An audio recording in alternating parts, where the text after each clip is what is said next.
Thank you, Acting Secretary. Acting Secretary, do you think that employees should be able to exercise their religious freedoms at work? I do believe in religious freedoms, yes, Congressman.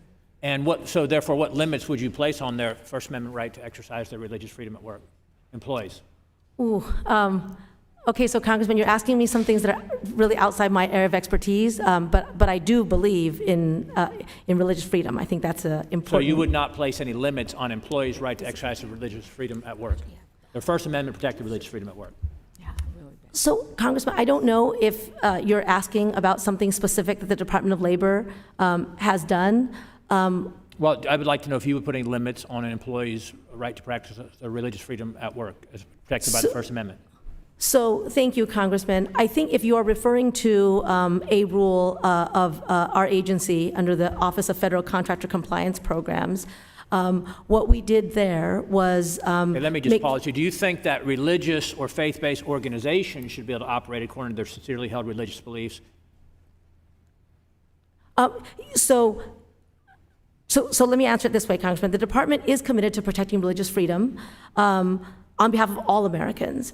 And no one should have to choose between earning a living and practicing their religious faith. Good to hear that. So what limits would you place on the rights of a faith-based organization to practice their First Amendment rights in religious freedom? So again, I think you're asking about OFCCP, and we. Yes, since you've referenced it, the new rule that came out that weakened the Trump administration's rule on protecting the organization's rights as it applies to hiring in specific is obviously what we're referencing to, as you're aware of. So do you think that employers' First Amendment rights to free exercise applies to the ability to hire for a faith-based organization? Right. Thank you, Congressman. So the religious exemption is still in place. What we did in rescinding a rule of the prior administration was restore OFCCP's longstanding practice, which is related to the test for religious exemption for religious exemption. There's already law in place that prohibits discrimination, obviously legally prohibited discrimination. However, a faith-based organization should have the right to, or does have the right to go ahead and practice their faith-based, their sincerely held religious beliefs. But what your rule has done is try to make it easier for them to be sued on the basis of hiring if the hiring would compromise their deeply held religious beliefs. So do you think that, again, employers' First Amendment right to free exercise applies to the ability to hire? Thank you, Congressman. So the religious exemption is still in place.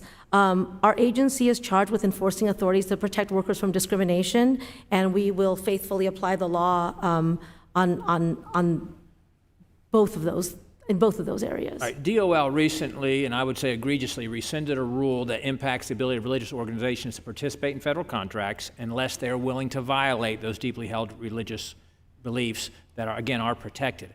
So what assurances can you give that you'll protect religious freedom, including, again, the First Amendment right of religious organizations that bid on federal contracts? Yes, thank you. Yes, so the religious exemption is still in place.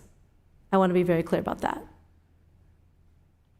Let's move on to something that you wrote. You wrote in an article in the Seattle Journal for Social Injustice in which you said, the very definition of a corporation is an entity that is created to permit maximum income and designed to insulate individuals who will profit from liability for the acts of that entity seems to promote and perpetuate economic injustice. So essentially you're saying that all the companies of which you have enforcement authority are instruments of economic injustice. Do you believe that? Thank you very much, Congressman. I think that was a transcript from a speech, maybe, and without broader context, I will say that I have and will continue to, and have for many decades, worked with corporations of all sizes. Do you believe that companies are inherently unjust? No, I do not believe that. Okay. So how would you characterize your view of a corporation today, then, if it's not unjust based on what you said or what you wrote? I think that corporations play an important role. I think that corporations, to the extent, again, here to talk about what the Department of Labor does, they can be job creators, right? They can be small businesses, they can be large businesses. And let me stop you. I want to read something that you said. You said that Latino workers view Asians generally not as friends or even strangers, but as enemies, the very source of their daily subjugation. What did you mean by that? Let me say it again. Latino workers view Asians generally not as friends or even strangers, but as enemies, the very source of their daily subjugation. So, so there's a so. Do you think that Latino workers view Asians as their enemies and the source of their daily subjugation? I think, and I'm going to do my best here with that, Congressman. I think that was something from a while ago. I'd like to know if you believe that. Do you believe that Asians generally, quote, that Latino workers view Asians or generally not as friends or even strangers, but as enemies, the very source of their daily subjugation? Do you believe that that Asians are subjugating Latino workers? I believe what I was talking about, Congressman, is this is long before I came into government. This was when I worked at a nonprofit organization representing workers. I was describing the very real experience. So you don't believe that? I don't believe it as a general matter, but in the context of the experience I was talking about. Thank you. My time has expired. Thank you, Madam Chairman. I yield back. I would encourage you to answer Mr. Good's question.